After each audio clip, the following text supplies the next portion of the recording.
Hey everyone, welcome back to DC-Cember as we continue on the top 10 villains from Batman the Animated Series. We're going to start with our number 8, Harley Quinn. Knock, knock, Puddin'. Say hello to your new, improved Harley Quinn. We have Harley Quinn pretty low on this list, I'm surprised to see. But I guess when I look at everyone above her, I think it makes sense. When there's so many Batman villains, and you line them all up and like, oh yeah, I guess so.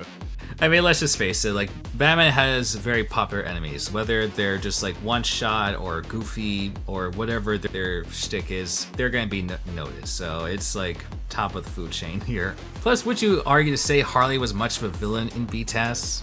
I think that's probably the time she's the most villainous. Only in recent years has she become more of an anti-hero.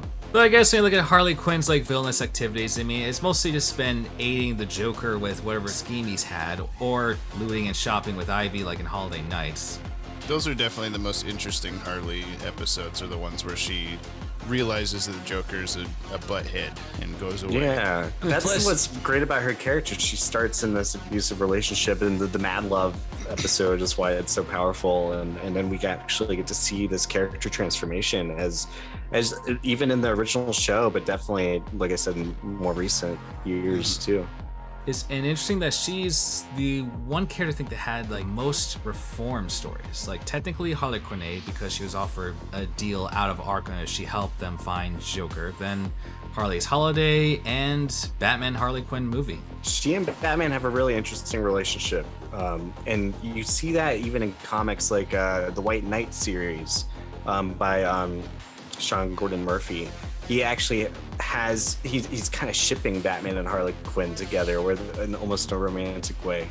And you can kind of maybe see the seeds of that in these original anime series episodes. Maybe, if you squint. Well, she did kiss him at the end of Harley's Holiday. That's true. And she and Nightwing had a moment in Batman and Harley Quinn. She kissed Nightwing in a few spots, yeah. But she's the breakout star of the animated series. She was created for the show. Originally, she didn't even have a name when they're like, "Oh, Joker needs a hench girl," and that's just how it all came about.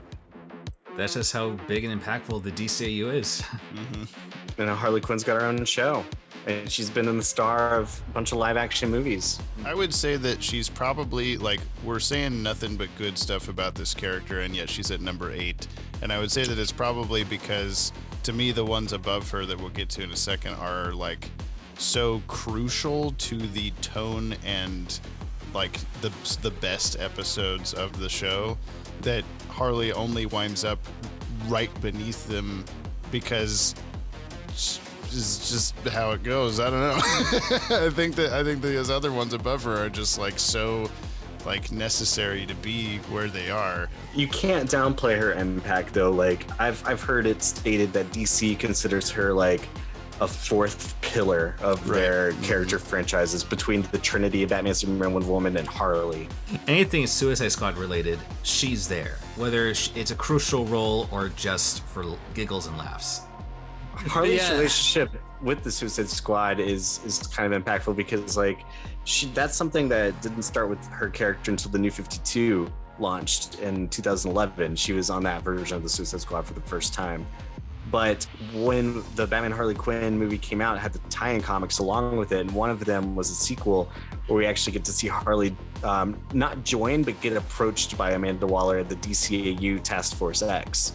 Yeah, I would say there's really nothing negative or downplay with Harley's character. Like, she's very one of the few that's like unironically positive and bubbling, and not so like dangerously maniacal unless she's really pissed.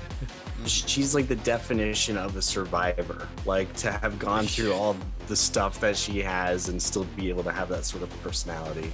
Yeah, I think that's why a lot of people identify with her and why she's powerful. She's just got a really fun voice. But yeah, I guess the only downside is her weakness wise would be with her love for Joker, because she was this close to killing Batman, but because of her wanting to show to her Puddin that she was able to complete one of his traps, it just went the other way, unfortunately. I love the fact that she was able to survive everything that happened into Batman Beyond, even with having the D twins as her grandchildren. I definitely prefer that, I think, because she's just theoretically living a normal-ish life. But I also haven't read the, whatever, Nana Harley comic that came out a few years ago. Old Lady Harley? Yeah. Yeah, I read that. It's got nothing. I mean, it's an alternate universe. Yeah. That would be a great comeback story. Seeing Nana Harley leading a new group of Jokers. Ow! Break her grandmother's heart. I hope they throw the book at you. Oh, shut up, Nana Harley. Now, to move on to Two-Face. Don't bother to adjust the picture. For the next 5 minutes, I'm in control. Does he count for 2 numbers? Whoa. Starting with the 2 puns already. His episodes are like his original Two-Face Part 1 and 2. The first 2-parter of the DCAU, the animation's awesome. I think the soundtrack being awesome. It's just that's one of my favorite episodes. Like if I were to play an episode for someone who's never watched Batman before, Two-Face is one of the ones I'll go to. Yeah, I definitely like Two-Face more. I wish that he got more time as Harvey before becoming Two-Face, because again, watching through these episodes from the podcast, I am discovering like my takeaway of Two-Face for years was built on like how I've imagined his relationship with Bruce Wayne prior to the Two-Face episode, but really we only see him like on 2 little like cameos basically. Yeah. Pretty Poison. And On Leather Wings. And both of them, he plays a sort of like in On Leather Wings, he's just flipping a coin in a chair. In Pretty Poison, he gets poisoned and he's in the hospital the whole episode. And you kind of see in that episode Batman's fighting to save Harvey Dent's life. He's his friend or whatever. But then in Two-Face Part 1, he's just pretty quickly he's Two-Face. Like there's not a lot of more development. Why are they friends? When did they meet? You know, what makes them good friends? Anything like that.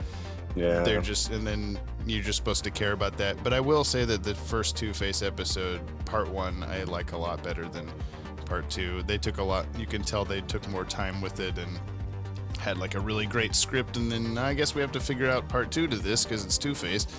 As far as for impacts, I mean, hasn't had much solo episodes. Like after his 2-part, he's only appeared as part of his group ensembles, whether it's like Almost Got Him or Since Sins of the Father in the new Batman Adventures. Yeah, it takes a while to get, like Mr. Freeze or Clayface, it takes a while to get to their next, like, this episode's about this bad guy, And then Judgment Day. But that's another kind of ensemble episode.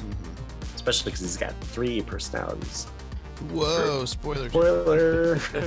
And then he, I feel like his impact, like, continues through the DCAU. Like, he's in Justice League, in the Justice Lord universe. We get to see him lobotomize in Arkham for a second. That's kind of fun. He has such an impact when he's sweeping that floor. A little cameo, but then he comes back in Justice League vs. Fatal 5 and has this nice conversation with Starboy.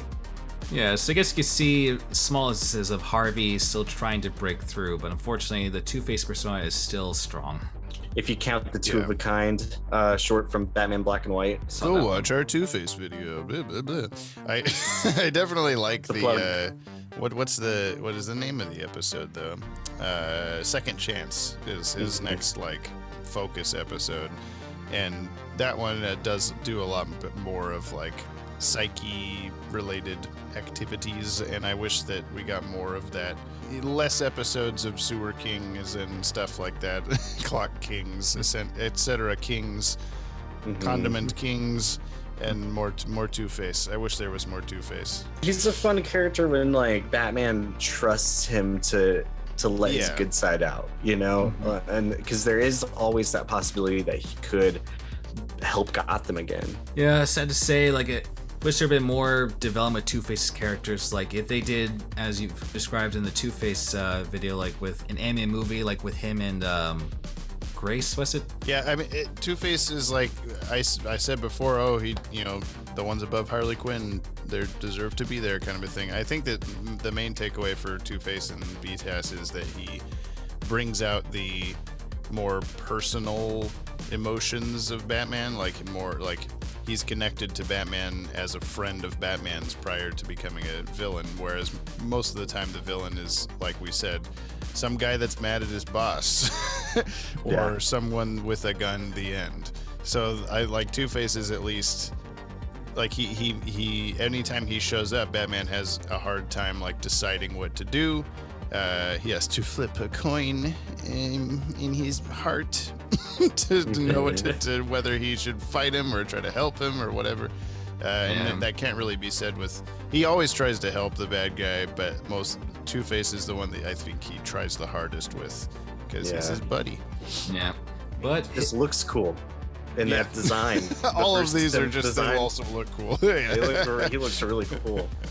yeah, because I think before the series it was usually like a purple or orange like mismatched suit, but now just a black and white. Plus his appearances have brought about the origins for both Batgirl and Tim Drake Robin. You can always rely on Two-Face to give you a new sidekick. There you go. Two-Face begins a sidekick, Joker ends them.